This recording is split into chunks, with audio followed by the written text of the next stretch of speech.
কি কৃপায় এখানে এসে পৌঁছেছি।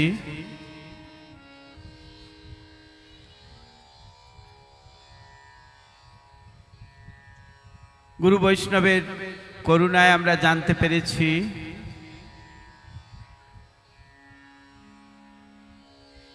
জগন্নাথ দেবের ইতিবৃত্ত।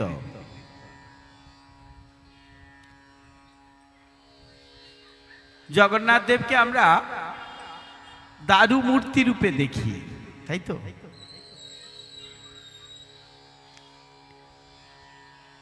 আপনারা সকলেই সেই কথা জানেন, তথাপি চর্বিত চর্বণম পুনরায় আবার আলোচনা শ্রবণ করা।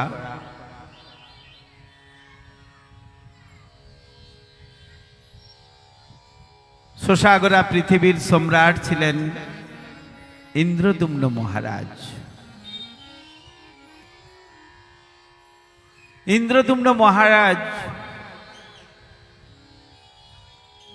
তিনি ছিলেন কৃষ্ণ ভক্ত। কলিযুগের কথা নয়, এ কথা হলো সত্য যুগের কথা। ইন্দ্রদুম্ন মহারাজ ছিলেন স্বয়ং কৃষ্ণ ভক্ত।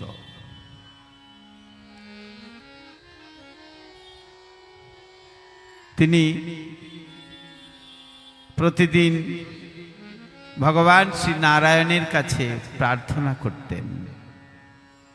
প্রতিদিন, হে প্রভু, আমি বারবার এই পৃথিবীতে ধরাধামে জন্ম নিচ্ছি, আসছি যাচ্ছি, জননী জঠরে বারংবার জন্ম নিচ্ছি, আবার মৃত্যুবরণ করছি, কিন্তু জন্ম তো সার্থক হচ্ছে না। আমার জন্ম তো সার্থক হচ্ছে না যে আমি তোমার দর্শন লাভ করব। তোমার দর্শন তো আমি পাচ্ছি না। হে প্রভু, তুমি আমাকে কৃপা করে দর্শন দাও।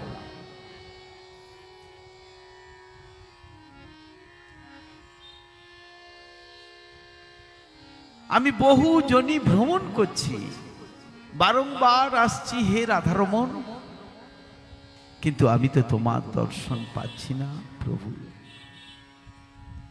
তাই তুমি আমাকে দর্শন দাও। বারবার বলাতে, বারংবার বারংবার এই কথা বলাতে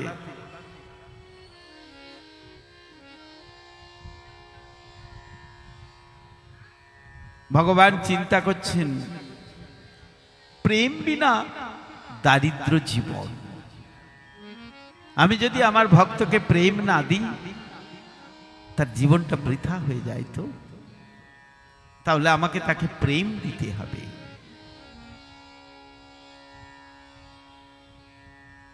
আমি তাকে দর্শন দেব, কিন্তু আমার দর্শন হাজার হাজার বৎসর ধরে ঋষি যোগী মুনিরা তপস্যা করেও লাভ করতে পারে না। কিন্তু আমি তো ইন্দ্রদুম্ন মহারাজকে কথা দিয়েছি দর্শন দেব। যেহেতু সে আমার ভক্ত, তাই তাকে আমি দর্শন দেব। কিন্তু দর্শন দিতে গেলে হঠাৎ করে যদি আমি দর্শন দিলাম, চলে এলাম, তাহলে ঠিক এ হবে না, মজা হবে না। যেমন ভগবান দর্শন দান করেছেন বিভিন্ন অবতারে, মৎস্য, কুর্ম, বরাহ, নৃসিংহ,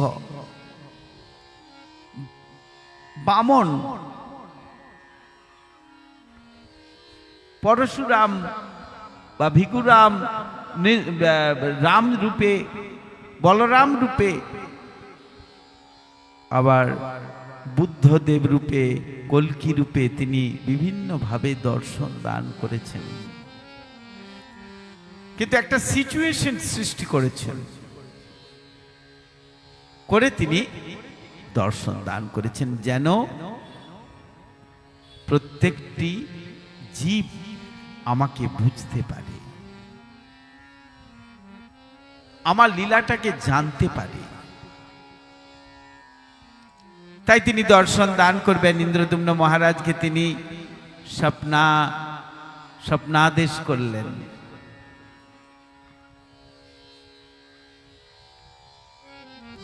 তিনি বললেন, নীল মাধব, নীল মাধব, নীল মাধব।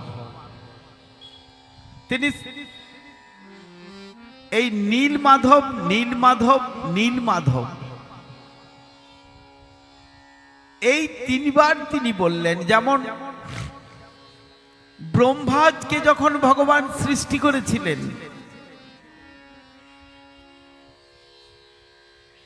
তিনি তখন ব্রহ্মার হৃদয়ে, ব্রহ্মা সৃষ্টির পর সেই পদ্মের নালের মতো একটা কি বলে নাল, তার অর্থাৎ চতুর্দশ ভুবন শুধু ভ্রমণ করে বেড়াচ্ছে, যাচ্ছে আসছে, যাচ্ছে আসছে, কিছুতেই বুঝে উঠতে পারছে না আমি কি করব, আমার কি করা উচিত।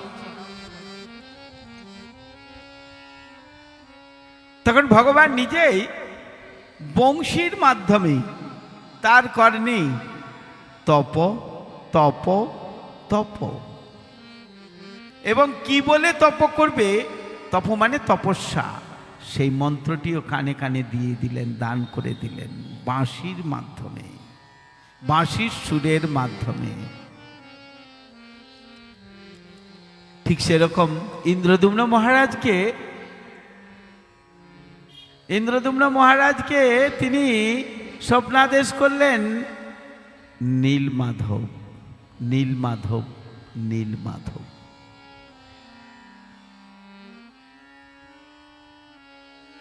তিনি পণ্ডিতদের ডাকলেন, মন্ত্রীদের ডাকলেন, সভা করলেন, সভা করে ধর্মসভা করে বললেন, হ্যাঁ, যে কি বলে, যান আপনারা ভারতবর্ষের পূর্ব, পশ্চিম, উত্তর, দক্ষিণ এই চারিদিক আপনারা যান। বিশেষ করে পণ্ডিতদের, ব্রাহ্মণ পণ্ডিতদের তিনি বললেন, যান আপনারা যান, কোথায় আছেন আমার আরাধ্য দেব শ্রী নীল মাধব।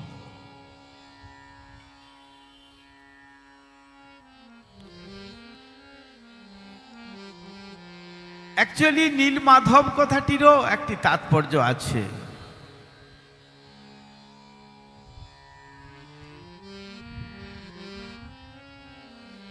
একজন মহারাজ, নিত্যলীলা প্রবিষ্ট ভক্তিবেদান্ত বামন গোস্বামী মহারাজ বলছিলেন, নীল মানে সমুদ্র, আর মাধব এই তিনটি কথা হলো জগন্নাথ, বলদেব, সুভদ্রা। অর্থাৎ সমুদ্রের তটে সেই প্রভু আছেন, তাই তার নাম নীল মাধব। আর ভগবানের বর্ণ তো অপ্রাকৃত, যা আমরা সহজে বুঝতে পারি না। সেই বর্ণ আমরা কেউ বলি তিনি নীল শ্যাম, তিনি কৃষ্ণ। তাই মাধবের বর্ণটি আকাশে বর্ণ নব জলধর, শিরে শিখি পিচ্ছবর। আষাঢ় মাসের প্রথম যে জল ভরা মেঘ, সেই যে বর্ণ, সেই বর্ণটি হলো ভগবানের প্রকৃত বর্ণ। ভক্তিবিনোদ ঠাকুর তাই বর্ণনা করেছেন। নীল মাধব অন্বেষণে চলে গেলেন। সেই পণ্ডিতদের মধ্যে একজন ভক্ত পণ্ডিত ছিলেন, তার নাম ছিল বিদ্যাপতি। বিদ্যাপতি যেতে লাগলেন। বিদ্যাপতি গেলেন কন্টিলা পর্বতের দিকে, যাচ্ছেন জঙ্গলে জঙ্গলে জঙ্গলে জঙ্গলে, হাঁটতে হাঁটতে হাঁটতে হাঁটতে যাচ্ছেন।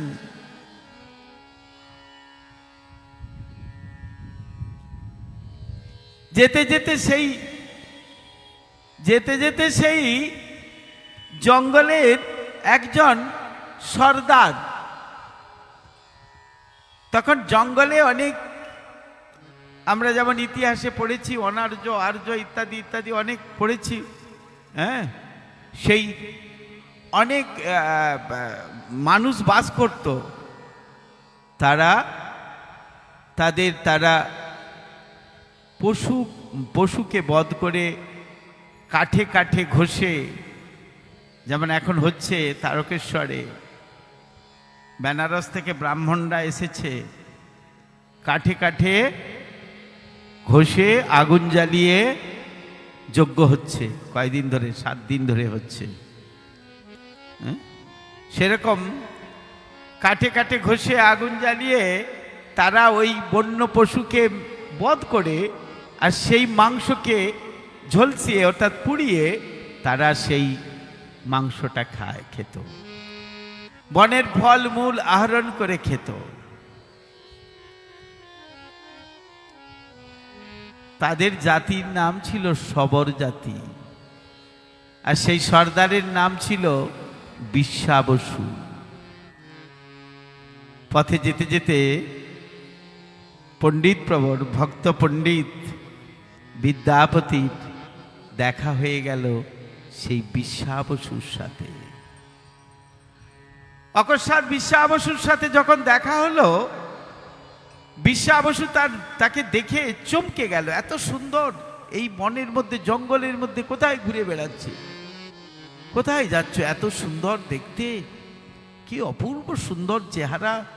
এখনই এই জঙ্গলের মধ্যে বন্য পশুরা, হিংস্র পশু আছে কত, তারা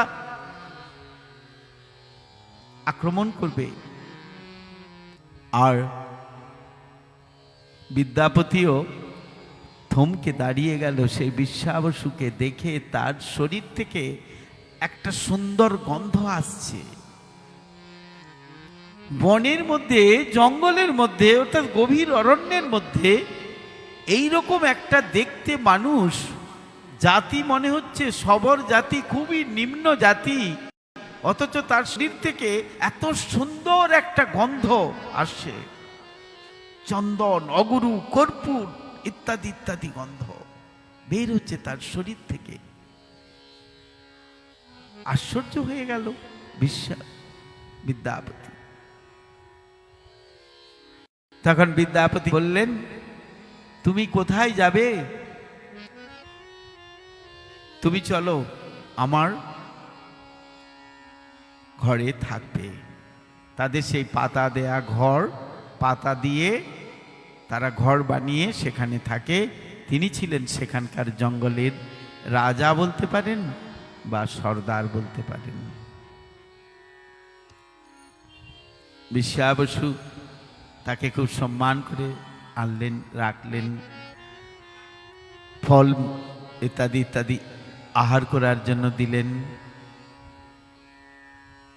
বিদ্যাপতি ভগবানকে নিবেদন করে, স্মরণ করে, ভগবানকে স্মরণ করে সেই ফল প্রসাদ রূপে গ্রহণ করলেন। বাড়িতে ছিল তার এক কন্যা, বিশ্বাবসুর অপরূপা সুন্দরী কন্যা, প্রতিমার মতো চেহারা একেবারে।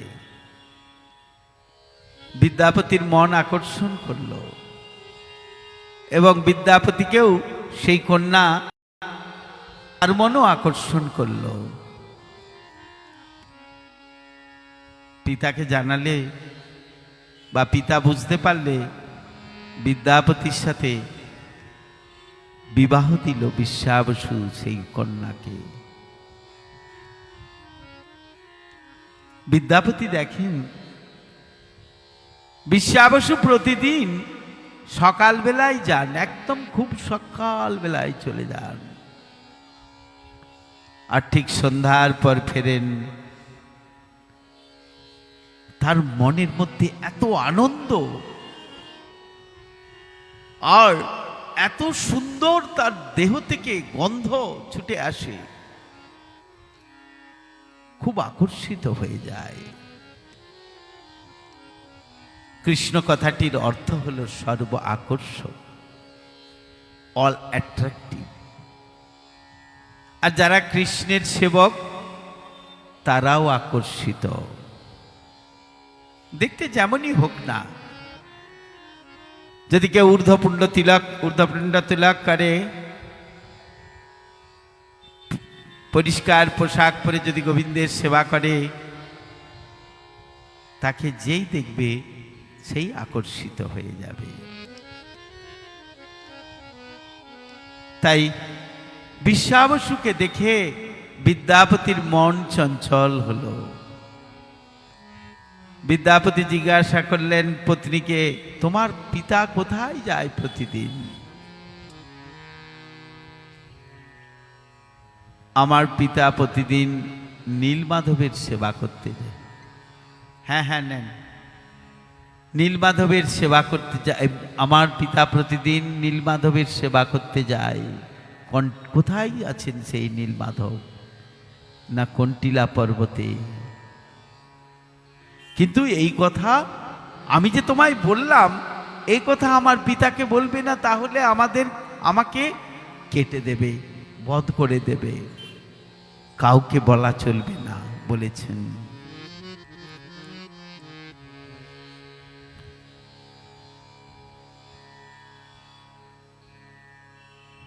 ঠিক আছে, বলবো না, কিন্তু আমাকে একদিন দর্শন করাবে নীলমাধবের। আমার খুব ইচ্ছা দর্শন করব। বললেন ঠিক আছে, আমি পিতাকে বলবো। পিতাকে কন্যা বললেন, পিতা, তোমার জামাই একদিন তোমার ভগবানের, তোমার আরাধ্য দেবের নীলমাধবের দর্শন করতে চায়। তুমি একটু কৃপা করে তাকে দর্শন করিয়ে দিও। প্রথমে না না করলেও মেয়ের আবদার তো। তখন রাজা বিশ্বাবসু বললেন ঠিক আছে, নিয়ে যেতে পারি, কিন্তু পথ আমি দেখাবো না। চোখ বেঁধে, একটা কাপড়ের দ্বারা চোখ বেঁধে আমি নিয়ে যাব, আবার চোখ বেঁধে দর্শন হয়ে গেলে চোখ বেঁধে আমি নিয়ে চলে আসব।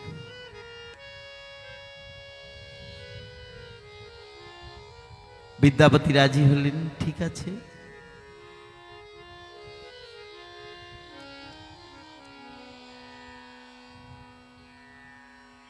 কন্যা চিন্তা করছেন, তাই তো, যদি পিতা যদি গিয়ে কোথাও জঙ্গলে ছেড়ে দেয়, ও তো আর আসতে পারবে না। তাহলে একটা কাজ করি, ওই যে ঝুলি আছে, ওই ঝুলির মধ্যে কিছু সর্ষে দিয়ে দিই।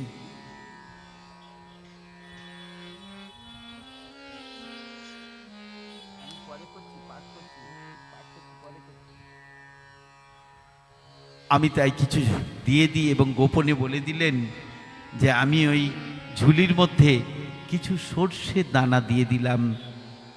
আপনি যখন যাবেন, ওই ঝুলি থেকে নিয়ে পেছন দিক থেকে ছড়িয়ে দেবেন, ছড়িয়ে যাবেন।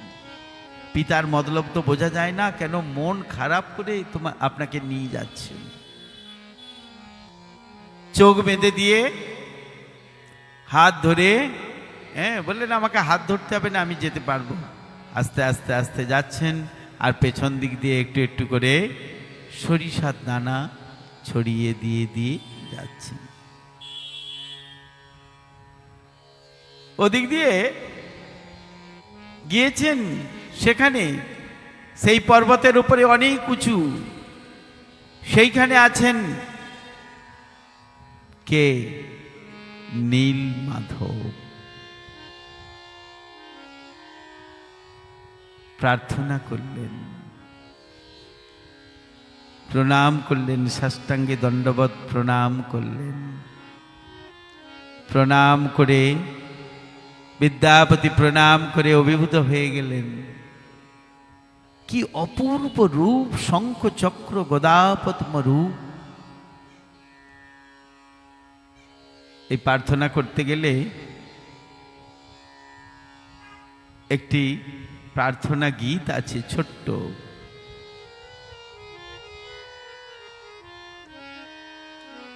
হে নাথ নারায়ণ হরি, নাথ নারায়ণ হরি, হে নাথ নারায়ণ হরি, হে নাথ নারায়ণ হরি।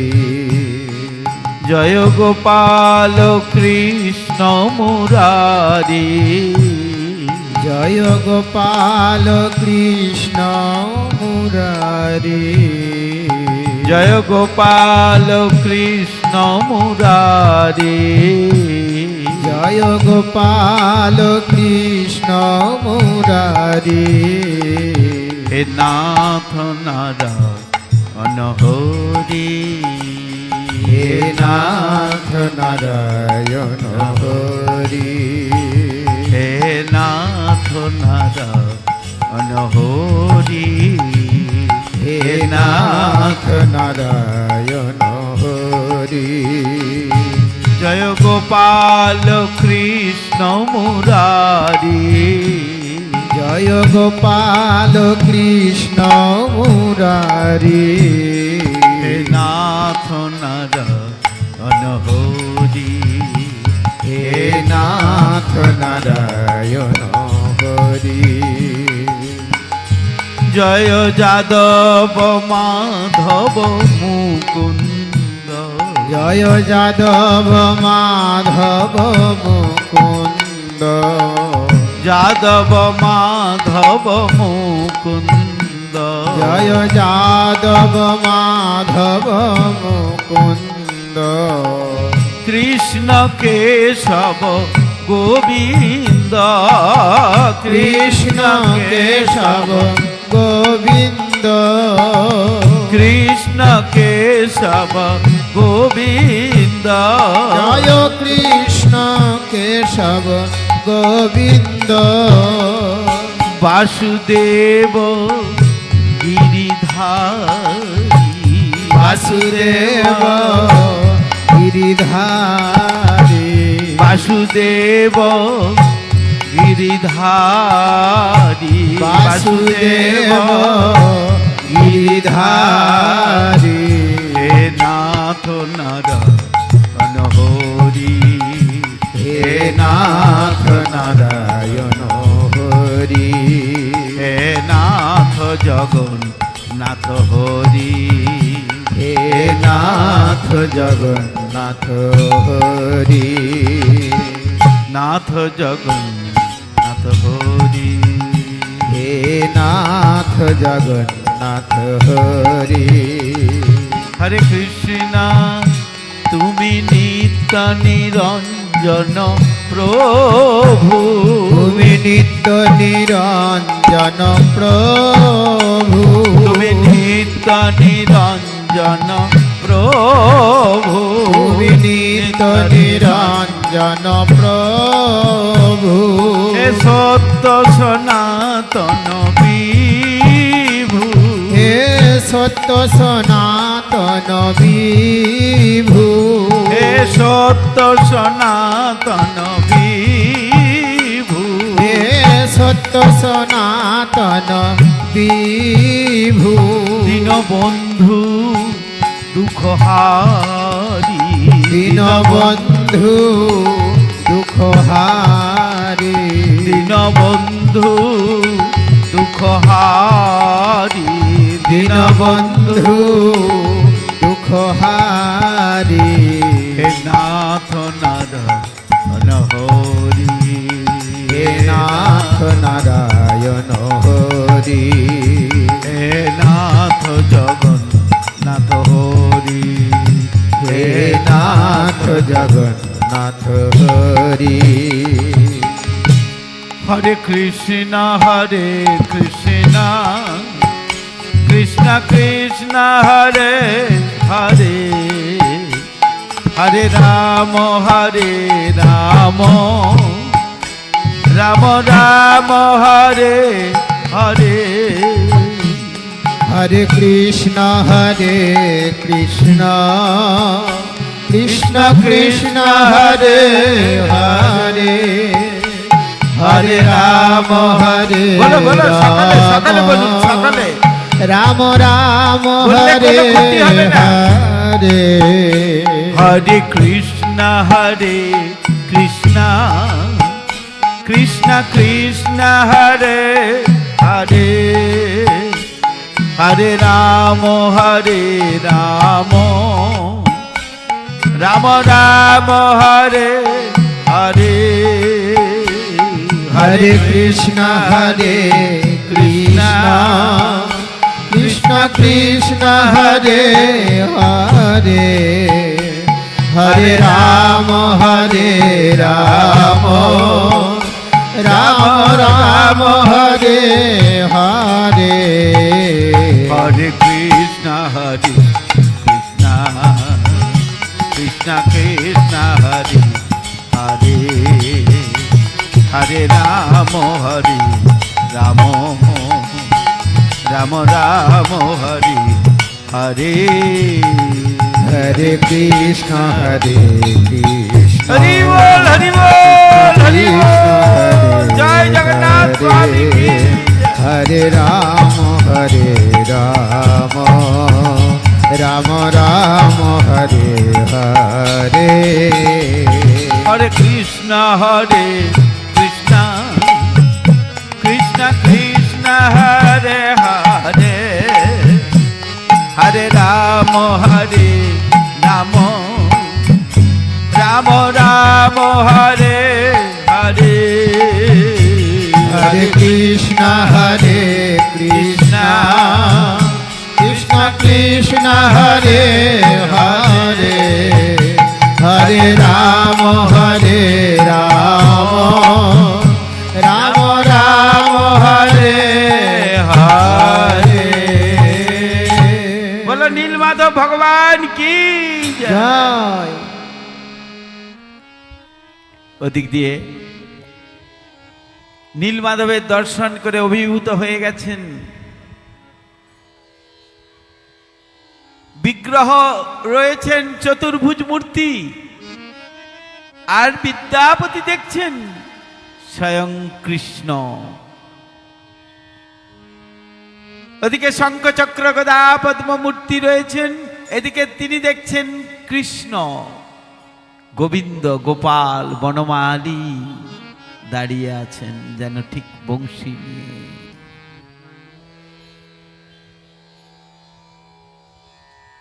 তিনি তো পণ্ডিত, তিনি সেখানে স্তব করছেন, স্তুতি করছেন। করে পেছন ফিরে তাকিয়েছেন, পাশে নদী কুলুকুলু শব্দে যাচ্ছে, বিশাল বড় নদী, মহানদী। আর সামনেই দেখছেন একটা কূপ আছে, আর সেই কূপের মধ্যে একটা কাক পড়ে গেল। কাক যাচ্ছিল, যেতে যেতে সেখানে পড়লো, আর কাকটা পড়ার সঙ্গে সঙ্গে কাকটা চতুর্ভুজ মূর্তি ধারণ করে আবার চলে গেল ওপরের দিকে। আশ্চর্য!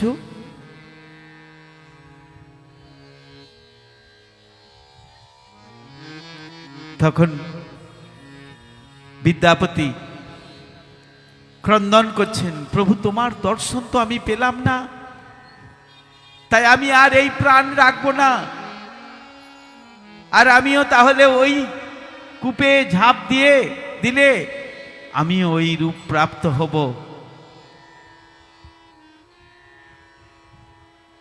এগুলো হচ্ছে মুক্তি, 5 প্রকারের যে মুক্তি আছে, সাযুজ্য, সারূপ্য, শাস্তি, সালোক্য, সামীপ্য, এই মুক্তির মধ্যে পড়ে এগুলো। তখন বিদ্যাপতির প্রতি কৃপা পরবশ হয়ে ভগবান দৈববাণী করলেন, দর্শন দিলেন না, তুমি পাবে অচিরে এই দর্শন তুমি পাবে, তুমি ধৈর্য ধরো বৎস। আমি নীলমাধব, এটি হচ্ছে মুক্তিকূপ, এখানে যে এই জল স্পর্শ করবে পড়বে, সে তার মুক্তি হয়ে যাবে। তুমি মুক্তি চাও না আমাকে চাও? না প্রভু, আমি তোমাকে চাই। বিদ্যাপতির একেবারে হয়ে গেল, এই তো নীলমাধব, এই তো মহারাজের আরাধ্য দেব, আমাকে এখান থেকে নিয়ে যেতে হবে।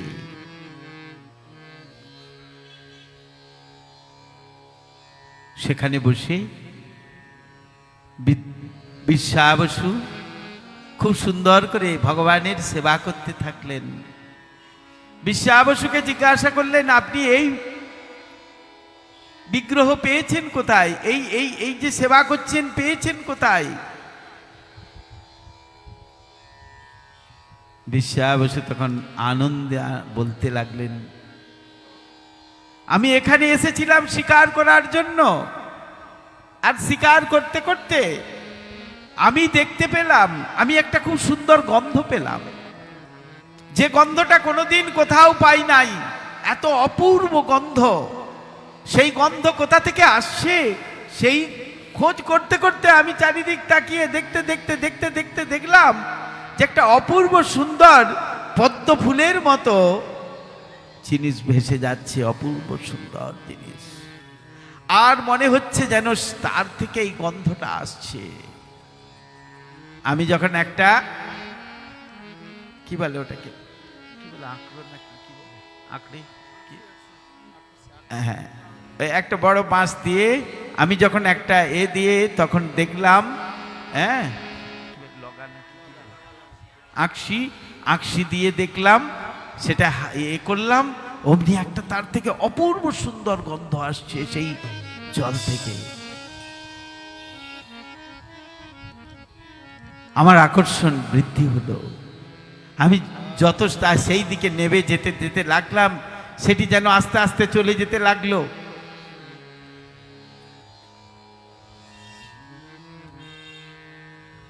কিন্তু আমি যখন আরো যাচ্ছি, যেতে যেতে যেতে যেতে প্রায় আমি একদম আমার মাথা পর্যন্ত প্রায় ডুবে যাচ্ছে, আমি হাবুডুবু খাচ্ছি, তবু ছাড়ছি না, কি জিনিস আমি ওটা দেখব। তখন দৈববাণী হলো, তুমি আমাকে নিয়ে চলো, আমি কৃষ্ণ, আমি নীলমাধব, তুমি নিয়ে গিয়ে আমাকে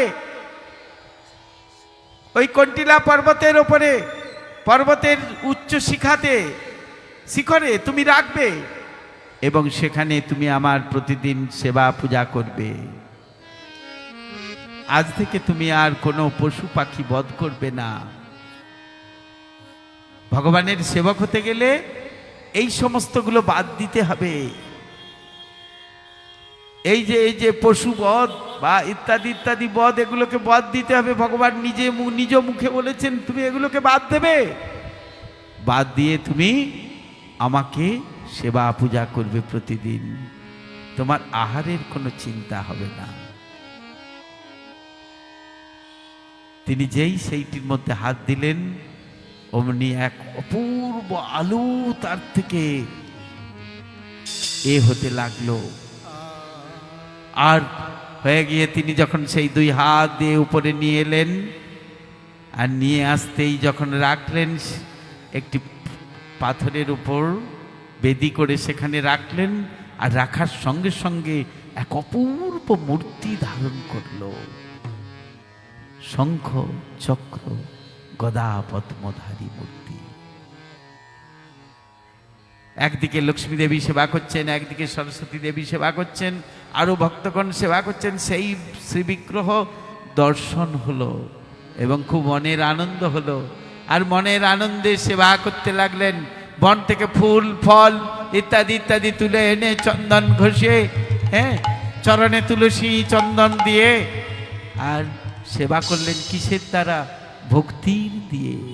ভগবানকে সেবা করতে হয় কি দিয়ে? শুধু উপাচার দিলেই হয় না।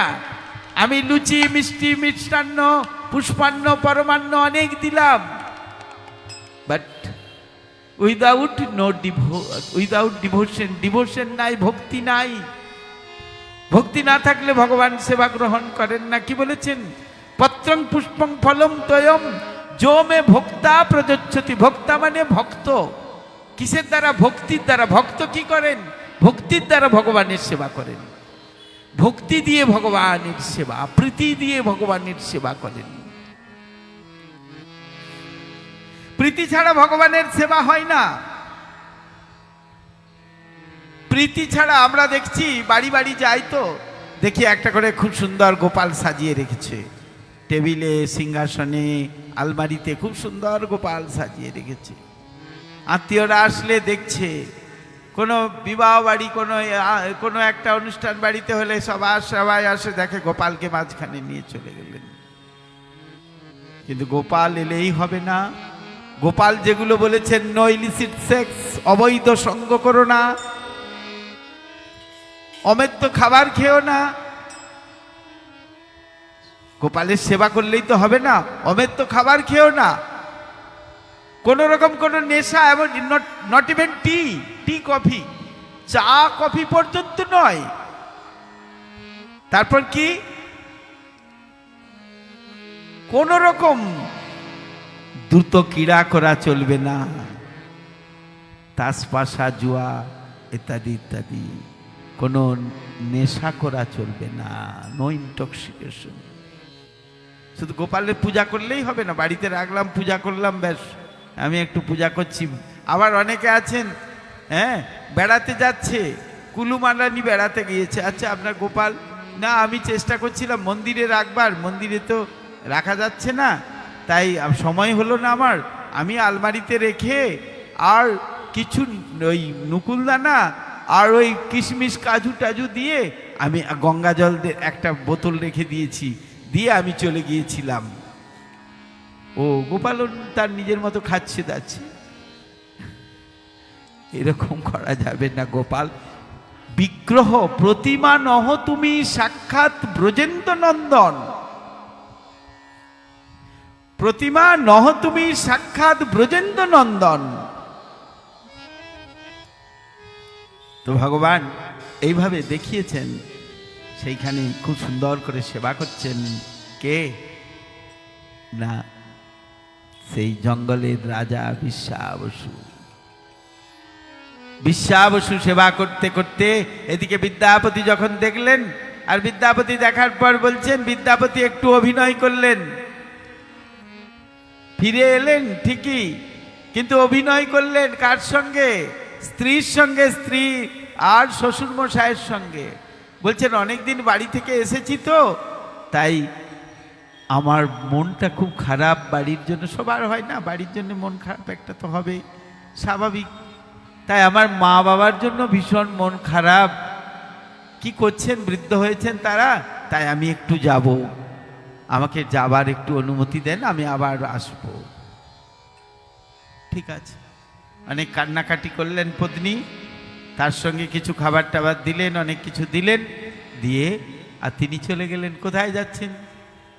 না ওসব না, একদম সোজা চলে এলেন রাজ দরবারে। মহারাজ ইন্দ্রদ্যুম্ন অপেক্ষা করছিলেন, সকলে তো ফিরে ফিরে চলে এসেছেন, যাদের যাদের পাঠিয়েছিলেন অন্যান্য দিক থেকে। এনে বিদ্যাপতি এলেন, বললেন মহারাজ আমি এক সুসংবাদ নিয়ে এসেছি। বললেন কি সংবাদ নিয়ে এসেছেন? না আমি সংবাদ নিয়ে এসেছি, আপনার আরাধ্য দেব আছেন কন্টিলা পর্বতে, আপনি চলুন।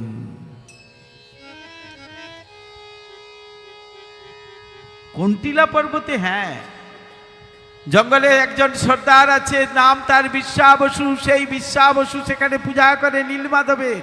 বলে আমার রাজ্য থেকে অহংকার, অভিমান, রাজা তো।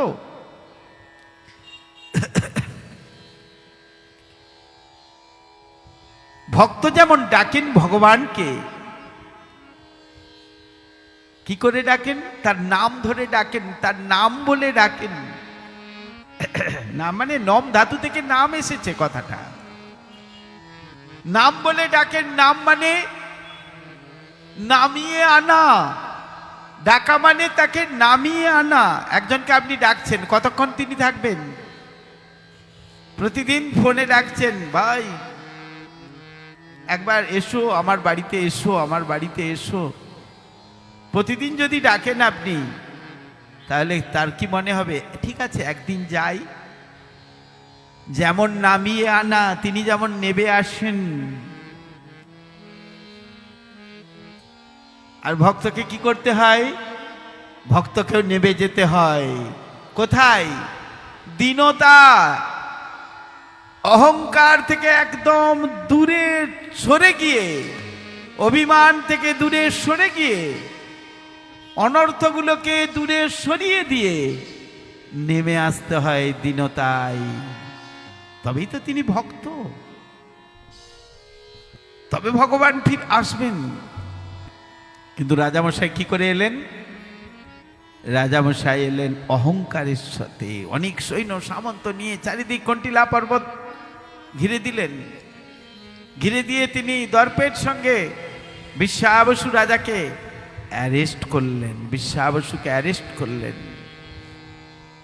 বিশ্বাবসু কিছুতেই নীলমাধবকে দেবেন না, আর তিনিও ছাড়বেন না, তাই তাকে অ্যারেস্ট করে নিয়ে গেলেন।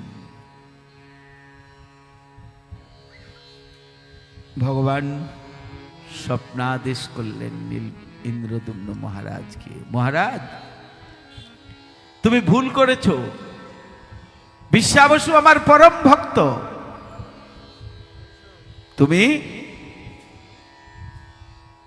বিশ্বাবসু আমার পরম ভক্ত, তাই তুমি বিশ্বাবসুকে কারাগারে বন্দী করেছো, কারাগারে বন্দী করে তুমি রেখেছো, তাই তোমার এটা উচিত হয় নাই। তুমি তাড়াতাড়ি তাকে মুক্ত করো এবং আমি অবশ্যই আসব।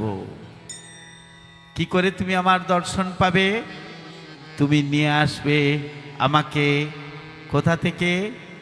না, আমি সমুদ্রের এতে আসব, সমুদ্রের জলে ভেসে আসব, তিনটি কাঠ রূপে, দারু রূপে ভেসে আসব। তুমি সেগুলিকে তুলবে, তার মধ্যে অনেক চিহ্ন দেখতে পাবে, আর সেগুলিকে নেবে। কোথায় আসব? না, আমি ওই যে চক্রতীর্থ আছে, সেই চক্রতীর্থে সেইখানে আসবো। সমুদ্রের তীরে যে চক্রতীর্থ বলে একটা স্থান আছে দেখবেন, যেখানে ভগবানের চক্র পড়েছিল, সেই স্থানে সুদর্শন চক্র পড়েছিল। দেখবেন খুব সুন্দর সুদর্শন চক্রের মূর্তি আছে। আর সেইখানে আমি ভেসে আসব, সেইখান থেকে তুমি তুলে নিয়ে আসবে আমাকে, আর নিয়ে এসে তুমি আমার মূর্তি করবে, আমার মূর্তি করবে। আমার মূর্তি করে তুমি তুমি একটি মন্দির করবে, আর মন্দির করে তুমি আমাকে প্রতিষ্ঠা করবে। আর সেই যে জিনিসটি ভেসে এসেছিল, সেই জিনিসটি কে? স্বয়ং কৃষ্ণের নাভিমণ্ডলী আত্মা। সেই নাভিমণ্ডলী যখন কৃষ্ণ জগতের জীবকে দেখানোর জন্য তিনি যখন অপ্রকট লীলা করেছিলেন, আর সমস্ত ব্রাহ্মণ পণ্ডিতরা সেই দ্বারকায় লীলা করলে প্রভাসে, সেইখানে কি করেছিলেন? না, সেইখানে যেখান থেকে পাতালে প্রবেশ করেছিলেন বলরাম, তারই তীরে, অর্থাৎ ত্রিবেণী সঙ্গম আছে, তিনটি নদী আছে, আমি ভুলে গেছি ধারার নামগুলি, তিনটি নদীর নাম।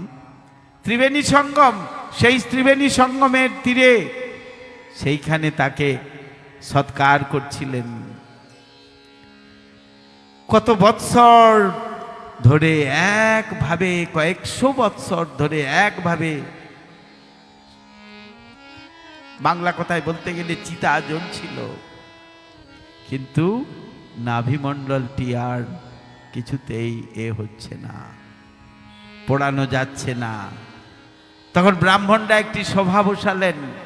জগতে যত ব্রাহ্মণ ছিলেন সকলে এলেন সেখানে, এসে সেইখানে একটি সভা করলেন। আর সেই সভা করলে, সভা থেকে হলো, ঠিক আছে যখন হচ্ছে, তখন ওই নাভি এতে কি বলে, ওই ত্রিবেণী সঙ্গমে দিয়ে দেয়া হোক, পবিত্র নদী ওখানে দিয়ে দেয়া হোক। দেখবেন এখনো আমাদের একটা সংস্কার আছে, বাড়ির কেউ মারা গেলে, আত্মীয় স্বজন বা পিতা মাতা মারা যায় যখন, তখন একটা অস্থি নিয়ে গিয়ে গঙ্গায় দেয়া হয়। কালচার সেইখান থেকে এসেছে, তাই সেই নাভিমণ্ডলটা সেখানে দিয়ে দিলেন। আর সেই ভাসতে ভাসতে ভাসতে ভাসতে ভাসতে ভাসতে গিয়ে পড়ল সুবর্ণরেখা হয়ে মহানদীতে। আর সেই মহানদীতে গিয়ে পড়ে সেইখানে সেই কন্টিলা পর্বতের পাশে সেখানে বিশ্বাবসু পেয়েছিলেন। এদিকে উদ্ধার, এদিকে বিশ্বাবসুকে মুক্ত করে আর সেখানে নিয়ে এলেন। সেখানে নিয়ে আসা সেই কি বলে, সেই তারা এলেন, বিভিন্ন ব্রাহ্মণগণ অনেক বৈদিক মন্ত্র উচ্চারণ করতে লাগলেন। আর ব্রাহ্মণগণ বৈদিক মন্ত্র উচ্চারণ করে সেই দারু যখন ভেসে এলো, জল থেকে কেউ তুলতে পারছে না, হাজার হাজার লক্ষ লক্ষ সৈন্য এলো, পারল না, তারা ক্লান্ত হয়ে গেল। কত কত হাজার হাজার হাতি, মত্ত হাতি, তারা এলো, কত চেষ্টা করলো, কেউ পারল না। বিদ্যাপতি বললেন, একবার দেখি যদি বিশ্বাবসুকে দিয়ে। বিশ্বাবসু যখন গেলেন, সেই কাষ্ঠের মধ্যে হাত দিলেন, সঙ্গে সঙ্গে তার কাছে একেবারে তুলোর মতো হালকা হয়ে সেই কাঠ তিনি তুলে নিয়ে এলেন তো বটে, কিন্তু এখন তার মূরতি কে করবে, বা কিরকম বা মূরতি হবে? অনেকে আসছেন, চলে যাচ্ছেন। অনেকে আসছেন, সেই কাঠের মধ্যে হাত দিতে পাচ্ছেন না, যাচ্ছেন ভয়ে, একটা সেখান থেকে শব্দ হচ্ছে। করতে করতে করতে করতে অনেক দিন কেটে গেল। রাজামশাই আর রানীমার খুব কষ্ট হচ্ছে। রানীমার কষ্ট হচ্ছে কেন? রানীমার তো, তিনি তো পুত্রহারা, 18টা পুত্র ছিল, পুত্রহারা মায়ের কি কষ্ট। রাজামশাই একে একে সবার মস্তকগুলো কেটে সেই 18 নালা যেখানে হয়েছে সেখানে দিয়েছে। তাই পুত্রহারা মায়ের কত কষ্ট। এখন বলেছেন যে সেই কৃষ্ণ পুত্র, কৃষ্ণ হলেন, গুরু মহারাজ বলতেন যে গোপাল হলো নিত্যপুত্র। আমাদের এই পুত্রগুলি সকলে মূত্র স্বরূপ,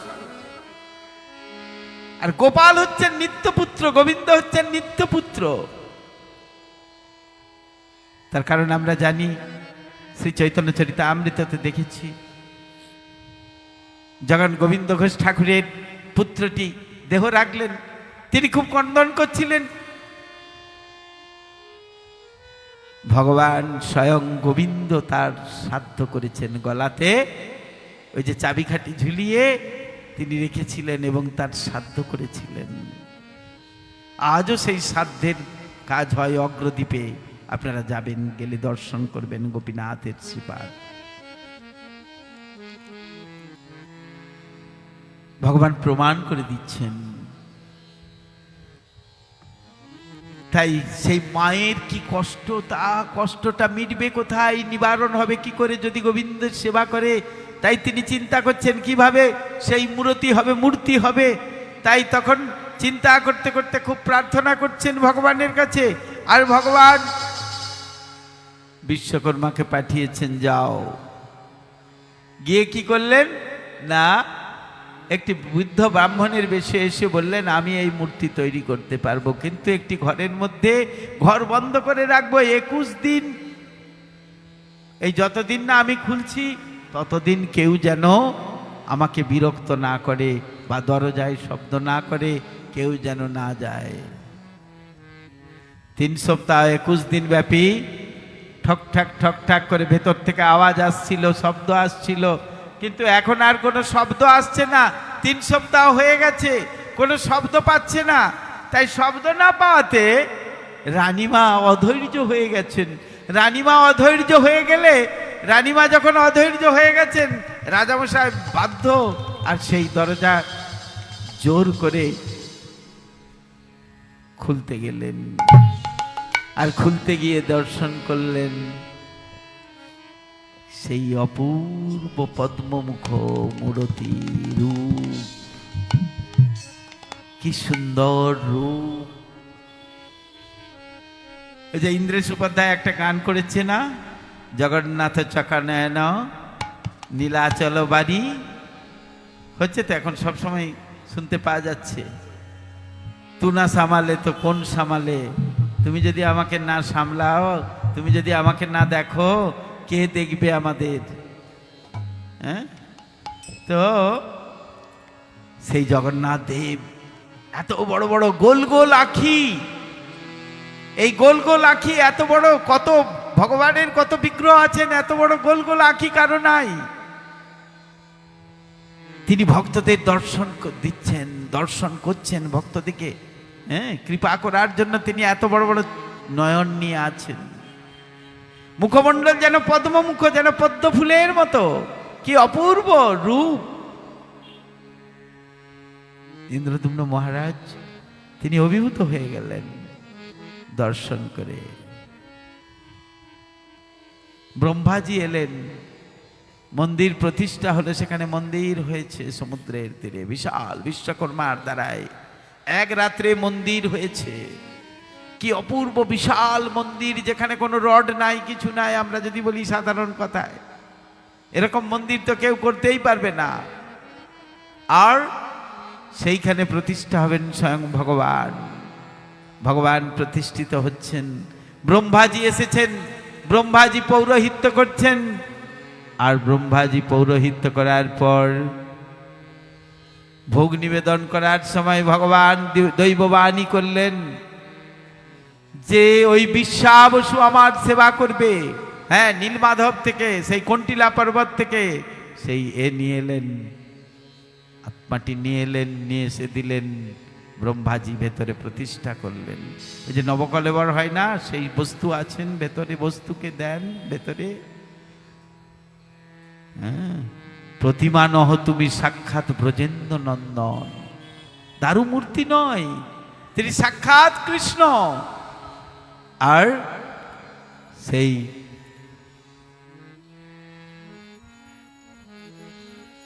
রাত্রি হচ্ছে তো, আগামীকাল বর্ণনা করে দেব যে কিভাবে তার রূপ এসেছে। আজকে বলে দিলে ভালো হয়, তাহলে একেবারে সব প্রমাণ হয়ে যায়। সময় আছে আপনাদের? 9:15 বাজছে। আচ্ছা, যদি আপনারা বসেন আমি বলে দিচ্ছি। তারপর ভগবান দৈববাণী করলেন, ওই বিশ্বাবসু এবং তার বংশধররাই আমার পূজা করবে। তারা সবর জাতি, তারাই পূজা করতে লাগলেন ভগবানের। আজও সেখানে সেই সবররূপী ব্রাহ্মণরাই জগন্নাথের সেবা করেন। জগন্নাথ তাদের কাছেই সেবা নেন। সব কিছু অলৌকিক, সেখানে কত কি আছে, কত কি সেই এতে। আর জগন্নাথের রূপটি হয়েছে কোথা থেকে? এই রূপটি কখন, কোথায়, কিভাবে দর্শন দিয়েছেন? না, দর্শন দিয়েছেন ভগবান যখন দ্বারকায় লীলা করছিলেন। তিনি তো নিত্য লীলা করেন। এই দ্বারকাতে এই এতেই যে লীলা হবে তার কোনো মানে নেই।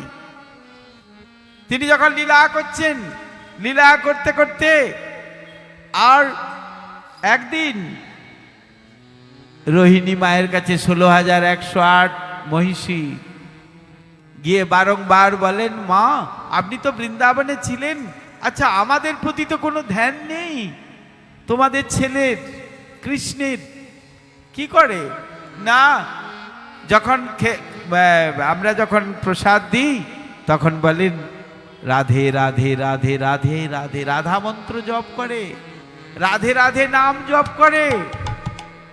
আর শয়নে তিনি জপ করেন রাধে রাধে। আমরা যে এত পদসেবা করি, এত কিছু করি, কিছুই তার মনে হয় না। সব সময় শুধু ললিতে বিশাখে আর রাধে, এই রাধা রাধা নাম জপ করেন।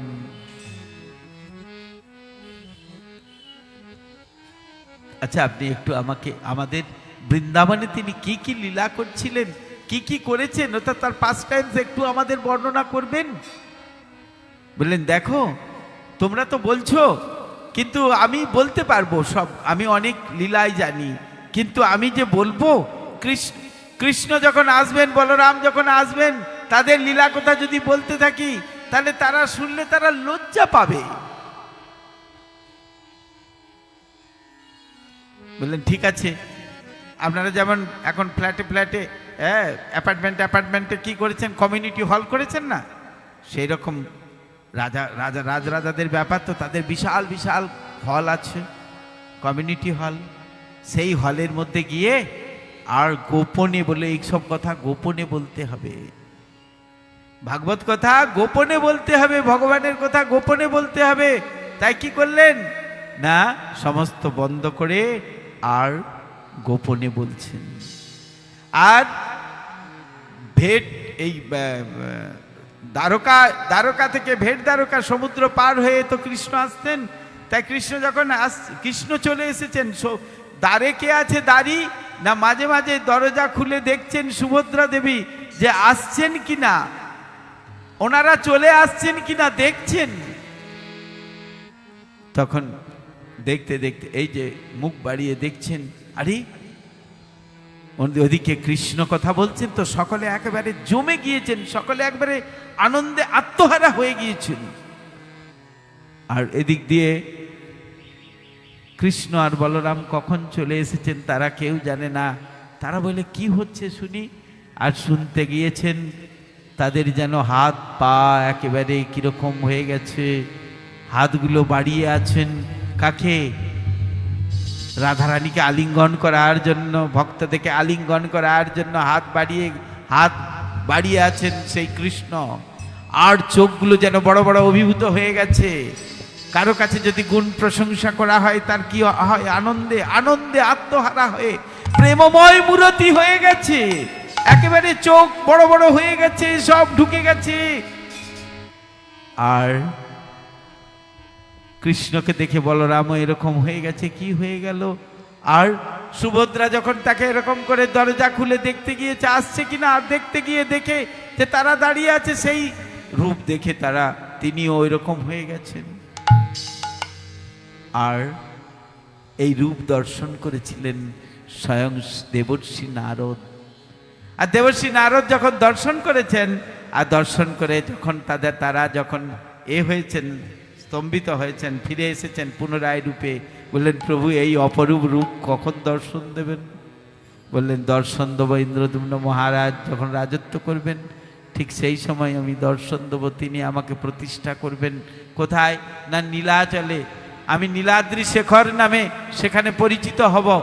আর সেখানে আমি অন্ন ভোগ গ্রহণ করব, আর সেই অন্ন প্রসাদ দিয়ে আমি জগতের জীবকে আপমরকে আমি শুদ্ধ করে দেব, মুক্ত করে দেব। সমস্ত তাদের হৃদয়ে যে কাম ক্রোধ লোভ মোহ মদ মাৎসর্য রূপ যে বস্তু আছে সেগুলো পরিষ্কার করে দেব। আমার প্রসাদে আমার রূপ দর্শন করে তারা মুক্ত হয়ে যাবে। আর প্রতিষ্ঠা হয়েছিল কোন দিন না, যেদিন আমরা স্নান যাত্রা পালন করি সেই দিন জগন্নাথ দেবের শ্রী বিগ্রহ এবং মন্দির প্রতিষ্ঠা হয়েছিল। আর প্রতিষ্ঠা হলে কি হয়, স্নান করায়। আর স্নান করালে কি হয়, অনেক জলে স্নান করিয়েছেন, 108 সোনার কলসে দিয়ে স্নান করিয়েছেন। আর স্নান করার পরে প্রভুর কি হয়েছে, বেশি স্নান করালে কি হয়, বাচ্চাকে আপনারা যদি বেশি জলে বাচ্চারা জল ঘাটে তাহলে কি হয়, ঠান্ডা লাগে না, জ্বর লীলা করেছেন। আর এই জ্বর লীলাটা বলছেন ভক্তগণ লক্ষ্মী দেবীর সঙ্গে একান্তে বিহার করেছেন। আর বিহার করার পর তিনি কয়দিন ঘরের মধ্যে আবদ্ধ ছিলেন, তাই তিনি বেরিয়ে এসেছেন। তাই কে হলেন জগন্নাথ, সেই কৃষ্ণই হলেন জগন্নাথ। আর সেই জগন্নাথের শ্রী বিগ্রহে মিলিত হয়ে গেছেন আমার প্রেম পুরুষোত্তম শ্রী গৌরাঙ্গ সুন্দর। সেটা তো আমরা সকলেই জানি। তাই যেই গৌর সেই কৃষ্ণ সেই জগন্নাথ। তাই আপনারা সকলে কলিযুগ পাবন অবতারী শ্রী গৌরাঙ্গ সুন্দরের যদি উপাসনা করেন তাহলে ভগবান শ্রীকৃষ্ণকে লাভ করতে পারবেন এবং জগন্নাথ দেবকে লাভ করতে পারবেন। তাই সকলে আপনারা আপনাদের কাছে প্রার্থনা, কৃষ্ণ নাম করুন, গুরু বৈষ্ণবের চরণে শরণাগত হয়ে কৃষ্ণ নাম গ্রহণ করুন, সদ্গুরুর চরণে আশ্রয় গ্রহণ করুন, আশ্রয় গ্রহণ করে নাম গ্রহণ করুন। সদ্গুরু একমাত্র আপনারা এই যে চারটি যে সম্প্রদায় আছে সেই চারটি সম্প্রদায়ের মধ্যেই পাবেন, অর্থাৎ তারাই গুরু পরম্পরার ধারাতে আছেন, অন্যান্যরা গুরু পরম্পরার ধারাতে নেই। এটা খুব ভালো করে খেয়াল করতে হবে, খুব ভালো করে জানতে হবে। কৃষ্ণ হইতে চতুর্মুখ এবং সেই থেকেই আসছে গুরু পরম্পরা। হ্যাঁ, শ্রীকৃষ্ণ চৈতন্য রাধাকৃষ্ণ নহে অন্য, রূপানুগ জনেরও জীবন, বিশ্বম্ভর প্রিয়ঙ্কর শিশরূপ দামোদর, শ্রী গোস্বামী রূপ সনাতন। রূপপ্রিয় মহাজন জীব রঘুনাথই হন, তার প্রিয় কবি কৃষ্ণদাস। কৃষ্ণদাস প্রিয়বর নরোত্তম সেবাপর, যার পদ বিশ্বনাথ যাস। বিশ্বনাথ ভক্ত সাথ বলদেব জগন্নাথ, তার প্রিয় শ্রীভক্তি বিনোদ। আপনারা সকলে ভক্তি বিনোদ ধারায় আসুন। ভক্তি বিনোদ ধারায় এলে প্রকৃত প্রেম আপনারা লাভ করতে পারবেন। প্রকৃত যে ভজন করার উদ্দেশ্য কি? কৃষ্ণ প্রেম লাভ করা। তাই সেই প্রকৃত কৃষ্ণ প্রেম যদি লাভ করতে চান, একমাত্র ভক্তি বিনোদ ধারায় আপনারা আসুন। ভক্তি বিনোদ ধারায় এলে তবে আপনারা জানতে পারবেন প্রকৃত ভগবানকে। আমি দেখছি বাড়ি বাড়ি যাই, তো অনেক বাড়ি যাই, অনেক বাড়িতে পাঠ করতে যাই, দেখেছি বিশেষ করে ওপার বাংলার লোকেদের মধ্যে গোপাল পূজা হচ্ছে, ওদিকে পাশে আবার মা মনসা আছে, হ্যাঁ, এই আছে ওই আছে সেই আছে, কোনোটাই বাদ দেয় না।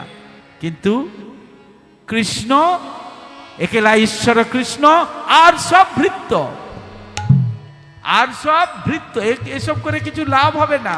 আপনারা আমাকে মারুন ধরুন, কিন্তু আমি সত্য কথাটাই বলে যাব বারংবার।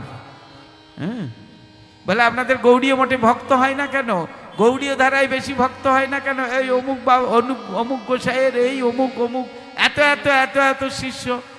তার কারণ আছে। এই যে চারটে নিয়ম আগে বলেছি, এই চারটে নিয়ম পালন করতে হবে। চারটে নিয়ম ভালোভাবে যথাযথভাবে পালন করতে হবে, তবে আপনারা ভক্ত হতে পারবেন, তা নাহলে ভক্ত হওয়া যাবে না। হ্যাঁ, ভগবানকে ভজন করতে গেলে একনিষ্ঠ হতে হবে। তিনি কে? একম অদ্বিতীয়ম। তিনি একম অদ্বিতীয়ম। বেদ পুরাণ শাস্ত্র ভাগবত সমস্ত জায়গায় একই কথা। পাঠ শুনতে যাচ্ছেন আপনারা, অনেক অনেক জায়গায় পাঠ শুনতে যান, কিন্তু আসল বস্তুটা জানেন না। আসল বস্তুটা জানেন না। কাকে ভজনা করব, হ্যাঁ, কাকে ভজনা করব সেইটাই জানেন না। হ্যাঁ, হরি রাখে না আল্লাহ রাখে, কালকে গল্পটা বলে দেবো। হ্যাঁ, হরি রাখে না আল্লাহ রাখে, আগামীকাল বলে দেবো। হ্যাঁ, আজকে আপনাদের বেশি বলবো না, হয়তো আপনারা খারাপ ভাবছেন আমাকে, দয়া করে আমাকে কেউ খারাপ ভাববেন না। আমি চাই সকলে ভজন করুক। আমরা চাই, আমাদের সৃষ্টি হয়েছে কেন? আমরা এই পোশাক পরেছি কেন?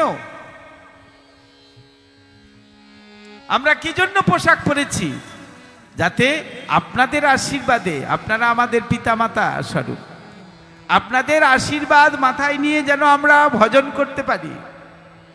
আর মহাপ্রভুর যে প্রকৃত ধারা, প্রকৃত কথা, মহাপ্রভুর যে প্রকৃত ভাব, সেই ভাবটা যেন আমরা বুঝতে পারি। যেই নাম সেই কৃষ্ণ, ভজন নিষ্ঠা করি, নামেরও সহিত আছেন আপনি শ্রী হরি। এগুলোকে জানতে হবে, এগুলোকে বুঝতে হবে। এগুলোকে বুঝলে তবে আমরা ভক্ত হতে পারবো। না হলে নাকে তিলক গোলাই মালা, সহজ ভজন করছেন মামু, ওতে লাভ হবে না। লাভ যদি হতে হয় একমাত্র কৃষ্ণ নাম, সদ্গুরুর চরণ আশ্রিত হয়ে ভক্তি বিনোদ ধারায় আসুন। ভক্তিবিনোদ ধারায় এসে সদ্গুরুর চরণ আশ্রিত হয়ে ভগবানকে ডাকুন, ভগবানকে ভালোবাসুন। হরে কৃষ্ণ। হরি হরয়ে নম কৃষ্ণ যাদবায় নম,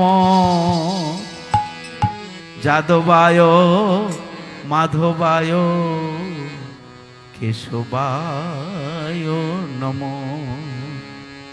হরি হরয়ে নম কৃষ্ণ যাদবায় নম, যাদবায় মাধবায় কেশবায় নম। কি বললেন? হরি হরয়ে নম কৃষ্ণ যাদবায় নম, হরি হরয়ে নম কৃষ্ণ যাদবায় নম, যাদবায় মাধবায় কেশবায় নম। যাদবায় মাধবায় কেশবায় নম। গোপাল গোবিন্দ রাম শ্রী মধুসূদন, গোপাল গোবিন্দ রাম শ্রী মধুসূদন, গোপাল গোবিন্দ রাম শ্রী মধুসূদন। গোপাল গোবিন্দ রাম শ্রী মধুসূদন। গিরিধারী গোপীনাথ মদন মোহন, গিরিধারী গোপীনাথ মদন মোহন, গিরিধারী গোপীনাথ মদন মোহন, গিরিধারী গোপীনাথ মদন মোহন। বলি জয় দাও জয় দাও, জয় দাও জয় দাও, জয় দাও জয় দাও, জয় দাও জয় দাও, গিরিধারী বংশীধারীর জয় দাও জয় দাও। গিরিধারী বংশীধারীর জয় দাও জয় দাও, আহা গিরিধারী গৌর হরি জয় দাও জয় দাও। গিরিধারী গৌর হরির জয় দাও জয় দাও।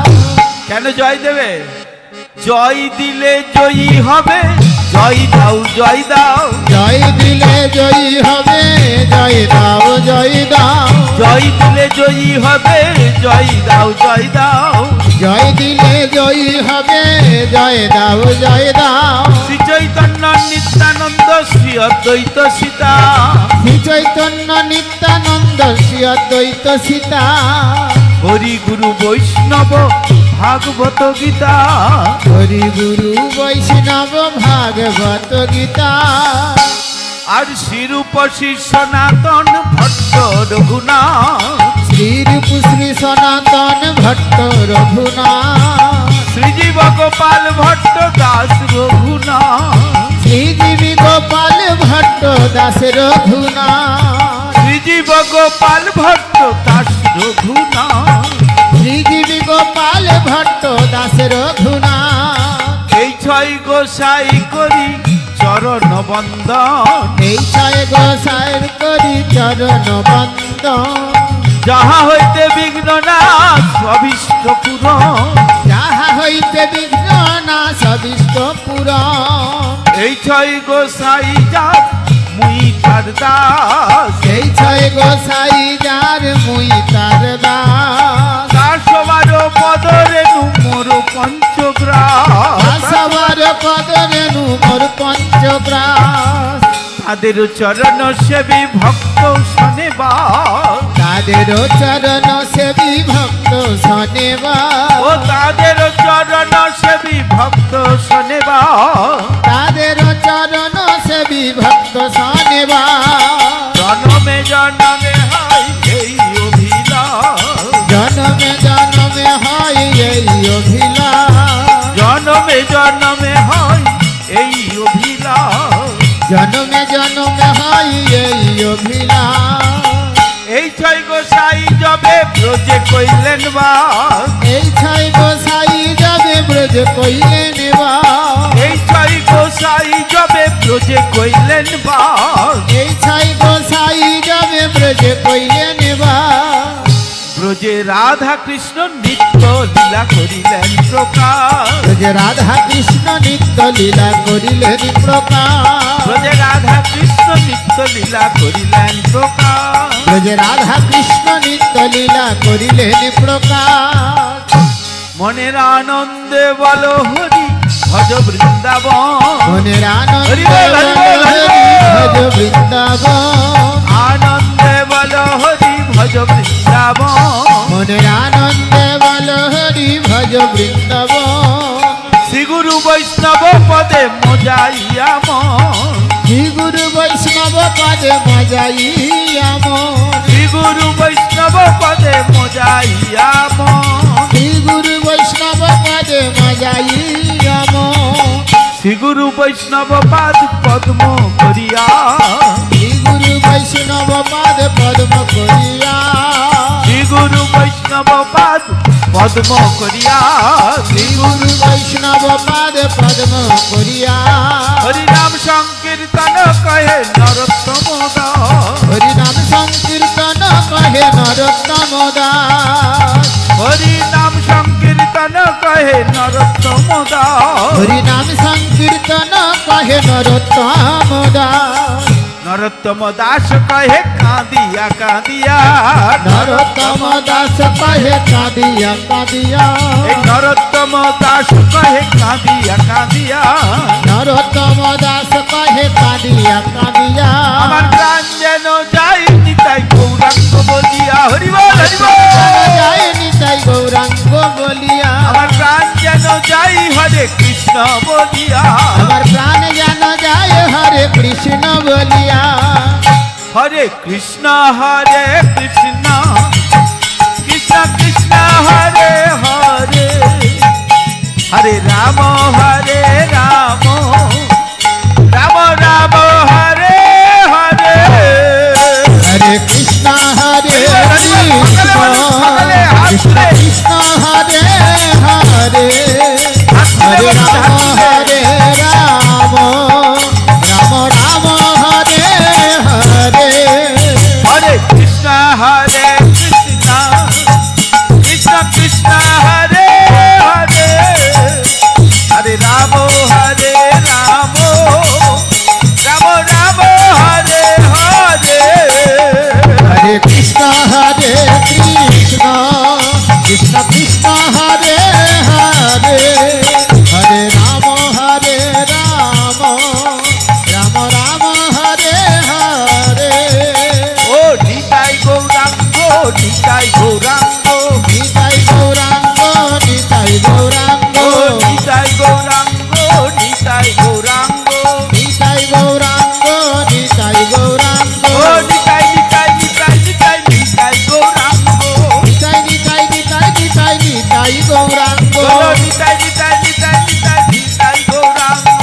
নিতাই নিতাই নিতাই নিতাই নিতাই গৌরাঙ্গ।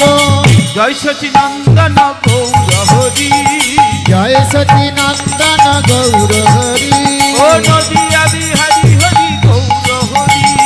নদিয়া বিহারি হরি গৌর হরি। নদিয়া বিহারি হরি গৌর হরি। নদিয়া বিহারি হরি গৌর হরি। সখী মায়ের প্রাণ ধন গৌর হরি। শচী মায়ের প্রাণ ধন গৌর হরি।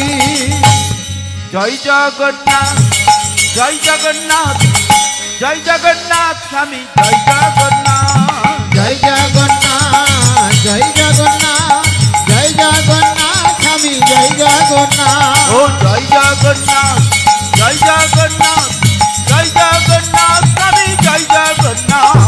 জয় জগন্নাথ জয় জগন্নাথ জয় জগন্নাথ স্বামী জয় জগন্নাথ। লীলা চলে প্রভু তুমি জয় জগন্নাথ। মায়াপুরের চন্দ্র তুমি জয় জগন্নাথ। হরি বল হরি বল। চলো প্রভু তুমি জয় জগন্নাথ। মায়াপুর চন্দ্র তুমি জয় জগন্নাথ। লীলা চলে প্রভু তুমি জয় জগন্নাথ। মায়াপুরের চন্দ্র তুমি জয় জগন্নাথ। লীলা চলো প্রভু তুমি জয় জগন্নাথ। মায়াপুর চন্দ্র তুমি জয় জগন্নাথ। লীলা চলে প্রভু তুমি জয় জগন্নাথ। মায়াপুরের চন্দ্র তুমি জয় জগন্নাথ। লীলা চলো